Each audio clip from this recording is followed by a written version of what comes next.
آج سے 66 ملین سال پہلے ہماری زمین پر 40 فیٹ لمبے پروں کے ساتھ اڑنے والے ٹیروسورس، سمندر کی لہروں کے نیچے تیرنے والے موساسورس نامی خوفناک شکاری اور زمین پر گھومنے والے ٹائرانوسورس جیسے ڈائناسورس کی اسپیشیز کا غلبہ تھا۔ اسی زمینی سیارے پر وہ چلا کرتے، یہیں سے پانی پیا کرتے اور اسی ہوا میں سانس لیا کرتے تھے جہاں آج ہم موجود ہیں۔ 100 ملین سے زیادہ سالوں تک ان کریچرز نے ہمارے پلینٹ ارتھ پر حکومت کی، لیکن پھر وہ چلے گئے، ختم ہو گئے اور وقت کے سائے میں کہیں کھو گئے۔ 6 کروڑ 60 لاکھ سال پہلے ڈائناسورس کی ان اسپیشیز نے زمین پر ایک ایسی آفت کا سامنا کیا تھا جس کا آج ہم انسان تصور بھی نہیں کر سکتے ہیں۔ آج سے کروڑوں سال پہلے اسپیس سے ایک دیو ہیکل چٹان نما ایسٹرائیڈ ہماری زمین سے ٹکرایا اور ان تمام ڈائناسورس کے علاوہ کئی لیونگ کریچرز کو صفائے ہستی سے مٹا دیا تھا۔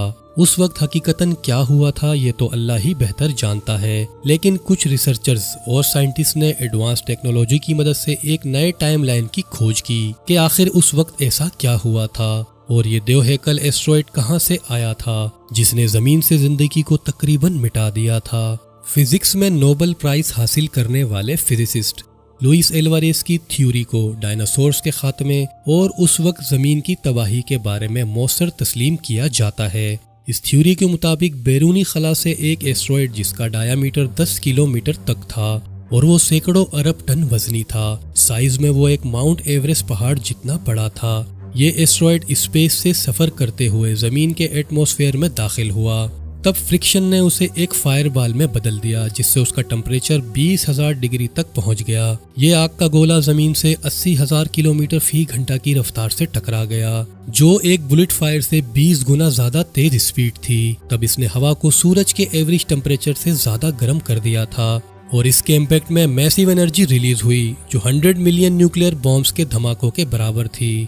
اس ایکسپلوژن سے 1000 کلومیٹر دور تک ٹمپریچر 3000 ڈگری سیلسیس تک پہنچ گیا اور جو ڈائناسورس کی اسپیشیز اس 1000 کلومیٹر ریڈیس کے اندر تھیں وہ کچھ ہی سیکنڈز میں زندہ ابلنے لگی تھیں۔ اس ایسٹرائیڈ کی ٹکراؤ والی جگہ پر 180 کلومیٹر چوڑا اور 20 کلومیٹر گہرا گڑھا بن گیا۔ اس ایکسپلوژن سے اس گڑھے کا سارا میٹل اور پتھر آسمان میں دھول کے بڑے بادل میں بدل گئے۔ یہ لاکھوں ٹن میٹل، پتھر اور دھول جو خلا میں گیا تھا وہ 40 منٹ بعد زمین کی کشش ثقل کی کھچاؤ کی وجہ سے آگ کے گولوں کے روپ میں زمین پر آگ برسانے لگے اور ان برستے آگ کے گولوں کی وجہ سے اڑنے والے ڈائناسورس کی اسپیشیز بھی جل کر ختم ہو گئیں۔ لیکن اب زمین کی دوسری طرف اس ایکسپلوژن سے دھول اور راکھ کا ایک طوفان 6000 کلومیٹر فی گھنٹہ کی رفتار سے بڑھ رہا تھا۔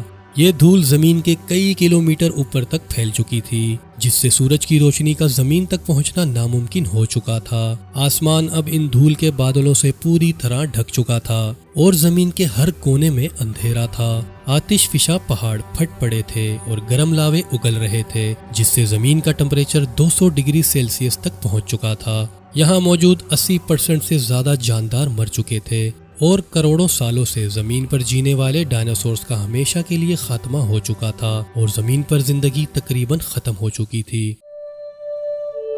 کروڑوں سال پہلے ہوئی زمین کی اس تباہی اور ڈائناسور جیسے دیو ہیکل جانور کے خاتمے پر مبنی یہ تھیوری صرف سائنسی ریسرچ اور اندازوں پر مبنی ہے۔ اس میں کتنی سچائی ہے یہ صرف اللہ تعالیٰ ہی جانتا ہے۔ آپ کی اس تھیوری کے بارے میں کیا رائے ہے کمنٹس میں ضرور بتائیے گا۔ ویڈیو اگر پسند آیا تو لائک اور شیئر ضرور کر دینا اور چینل کو سبسکرائب کرنے کے بعد بیل آئیکن کو ضرور پریس کر دینا تاکہ نئے آنے والی ویڈیوز کا نوٹیفیکیشن آپ کو مل سکے۔ اپنا بہت زیادہ خیال رکھیے گا۔ اللہ حافظ۔